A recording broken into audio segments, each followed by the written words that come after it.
তো ডাব্লিউবিজি 2026 এর যারা অ্যাসপিরেন্টস আছো তারা এখন কনসিয়াস হয়ে আছো যে দাদা কত মার্কস লাগবে, কত র্যাঙ্ক লাগবে এই পার্টিকুলার কলেজটা পাওয়ার জন্য। কারণ দেখো, সত্যি কথা বলতে গেলে যাদবপুর ইউনিভার্সিটি মানে অনেকে ভালোভাবে প্রিপেয়ার্ড, বাট যারা মিডিয়াম আর কি, যারা অ্যাভারেজ পড়েছে তারা সবাই তো যাদবপুর পাবে না, কারণ সিট তো লিমিটেড, 1000-1500 এরকম আর কি সিট আছে টোটাল যদি দেখা যায়।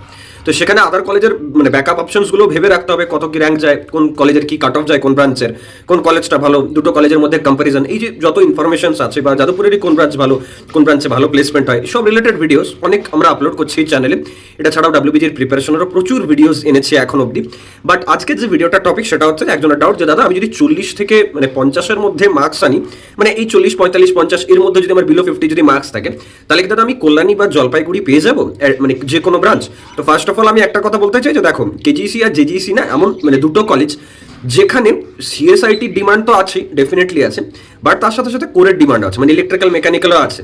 এবার কেন বলছি, তার কারণ হচ্ছে যে এখানের যে কোর ব্রাঞ্চের লাইক মানে প্লেসমেন্ট না, সেটা যথেষ্ট ভালো। ইভেন মানে অনেক স্টুডেন্ট ওখানকারই বলে যে দাদা কোনো প্রাইভেট কলেজে সিএসআইটি নিয়ে পড়ার থেকে আমাদের এখানে কোর নিয়ে পড়া যথেষ্ট ভালো।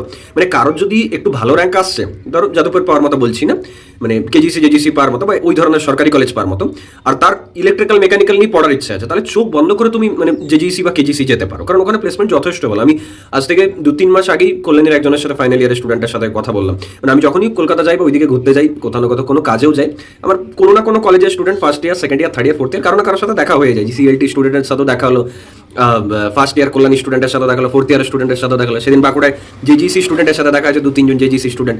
যাদবপুর গেলে তো অনেক স্টুডেন্টের সাথে দেখা হয়।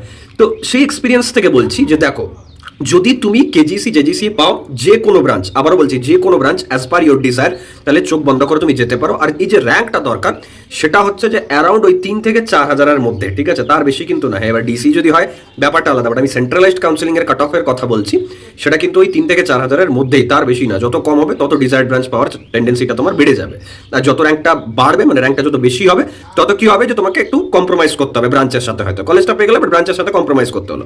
আর নেক্সট ব্যাপার হচ্ছে যে তাহলে মার্কসটা কত দরকার দাদা? দেখো, 2024-এর যে কাট অফ ছিল না, তার অ্যাকর্ডিং যদি তোমার 60+, 65+ হয়ে যেত, তাহলে মোটামুটি তোমার একটা কেজিসি বা জেজিসিতে ঠিকঠাক তুমি ব্রাঞ্চ পেয়ে যেতে। কিন্তু 2025-এ যা কাট অফ গেছে, আমরা জানি সবাই খুব ভালোভাবে, সেই অ্যাকর্ডিং কিন্তু তোমার 80+, 85+, ইভেন 90+ যদি আসে, তাহলে কিন্তু বেটার, ঠিক আছে, তাহলে সিকিউর থাকবে একটা কেজিসি বা জেজিসিতে সিট।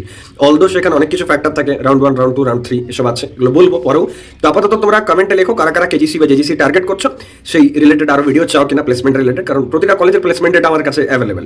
তুমি বলবে দাদা গুগলেও তো অ্যাভেলেবেল না, অনেক কিছু গুগলে শেয়ার হয় না, ইন্টারনালি শেয়ার হয়, সেগুলো কিন্তু আমরা পাই ডিউ টু আওয়ার কানেকশনস। ওকে, তো কানেক্টেড থাকুন, দেখা হচ্ছে নেক্সট ভিডিওতে, এরকম ভিডিওস আসতে থাকবে।